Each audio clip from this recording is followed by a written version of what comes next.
జాతీయవాదమే లక్ష్యంగా political reviews analysis channel శాస్త్రీస్ మయోకి స్వాగతం.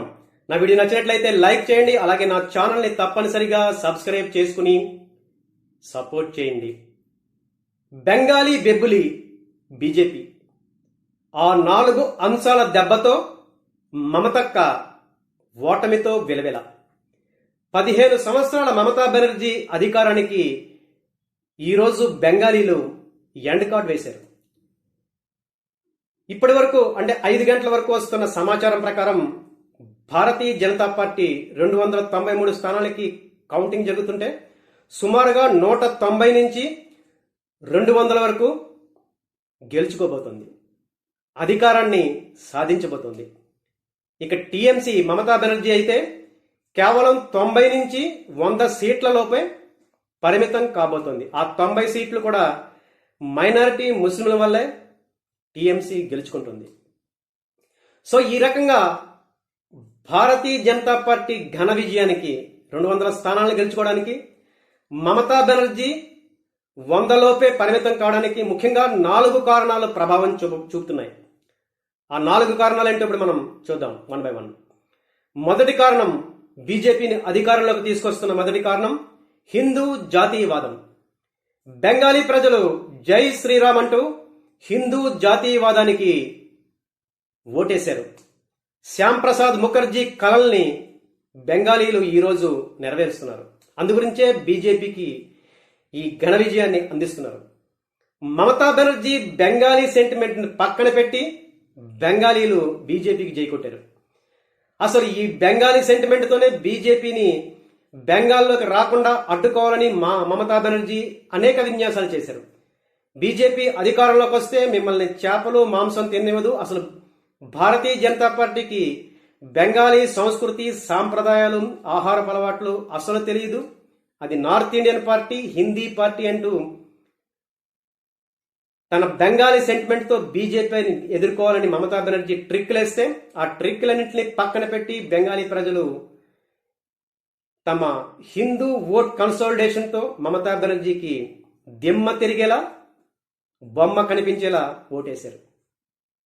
అసలు మమతా బెనర్జీ ఈ ఫుడ్ హ్యాబిట్స్ మీద చేసిన కామెంట్స్ని వ్యూహాత్మకంగా ఎదుర్కోవడానికి నరేంద్ర మోడీ ఈ జాల్మూరి అనే ఒక ఫుడ్ ఐటమ్ని ఒక ప్రచార అస్త్రంగా మార్చితే దాని ఘాటు ఇప్పుడు మమతా బెనర్జీకి తగిలింది, ఈ జాల్మూరి.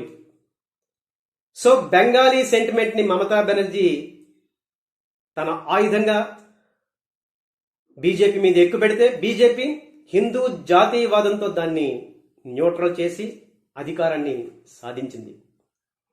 ఇక బెంగాల్లో మమతా దీది బొక్కబోర్లా పడడానికి రెండవ కారణం SIR, special intensive revision.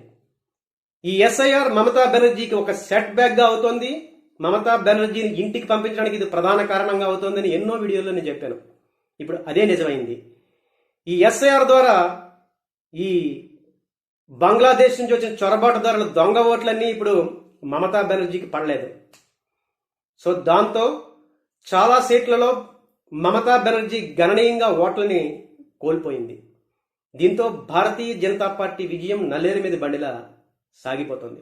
అందుగురించే Mamata Banerjee ఈరోజు ఒక స్టేట్మెంట్ ఇచ్చారు. ఈ ఎస్ఐఆర్ ద్వారా భారతీయ జనతా పార్టీ ఓట్లను దొంగిలించింది అంటూ ఆరోపణలు చేసింది.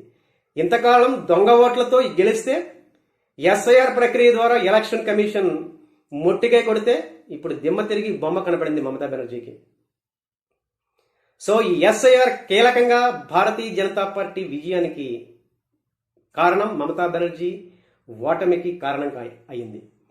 ఇక వెస్ట్ బెంగాల్లో మమతా బెనర్జీ ఇంటికి వెళ్ళడానికి ప్రధానంగా పనిచేసిన కారణం ప్రభుత్వ వ్యతిరేకత. 15 సంవత్సరాలు మమతా బెనర్జీ బెంగాల్ని పరిపాలించింది. అసలు బెంగాల్లో అభివృద్ధి మాటే కనపడదు, ఎంప్లాయ్మెంట్ లేనే లేదు. ఇక లా అండ్ ఆర్డర్ చాలా దారుణంగా ఉంటుంది. మహిళల మీద దాడులు, ముఖ్యంగా ఆర్జికర్ మెడికల్ కాలేజీలో ప్రాక్టీస్లో ఉన్న డాక్టర్ మీద రేపు, తర్వాత అనేక దౌర్జన్య సంఘటనలు, ఎవరైనా ఏదైనా మమతా బెనర్జీకి వ్యతిరేకంగా మాడితే బెంగాలీ సెంటిమెంట్తో దౌర్జన్యాలు, దీంతో ప్రజలు పూర్తిగా విసిగిపోయారు. ఇలాంటి సందర్భంలో బీజేపీ ఎష్యూరెన్స్ ఇచ్చింది, వెస్ట్ బెంగాల్లో లా అండ్ ఆర్డర్ని కాపాడడమే మా లక్ష్యం, డబుల్ ఇంజిన్ సర్కార్ వస్తే అభివృద్ధి పరిగెడుతుందంటూ ఇచ్చిన ఎష్యూరెన్స్తో బెంగాలీ ప్రజలు అట్రాక్ట్ అయ్యారు. అందుగురించే ప్రభుత్వ వ్యతిరేకతతో మమతా బెనర్జీని ఇంటికి పంపించారు. సో ప్రభుత్వ వ్యతిరేకత బీజేపీ విజయానికి, మమతా బెనర్జీ ఓటమికి ప్రధాన కారణంగా ఈ బెంగాల్ ఎలక్షన్స్లో తన పాత్రని పోషిందని చెప్పాలి. ఇక 4వ కారణం వెల్ఫేర్ స్కీమ్స్. మమతా బెనర్జీకి వెస్ట్ బెంగాల్లో మహిళల్లో పట్టు ఉందంటే కారణం ఈ వెల్ఫేర్ స్కీమ్సే. సెంట్రల్ గవర్నమెంట్ ఇస్తున్న పథకాల పేర్లు మార్చి ఆ నిధులతో తనే ఏదో ఇస్తున్నట్లుగా ఫోజు కొడుతూ ఈ సంక్షేమ పథకాలను ఇంప్లిమెంట్ చేస్తూ, అది కూడా కేంద్రం ఇచ్చే నిధులతో మమతా బెనర్జీ ఈ 15 ఏళ్లు 3 సార్లు అధికారంలోకి వచ్చి పరిపాలించగలిగింది.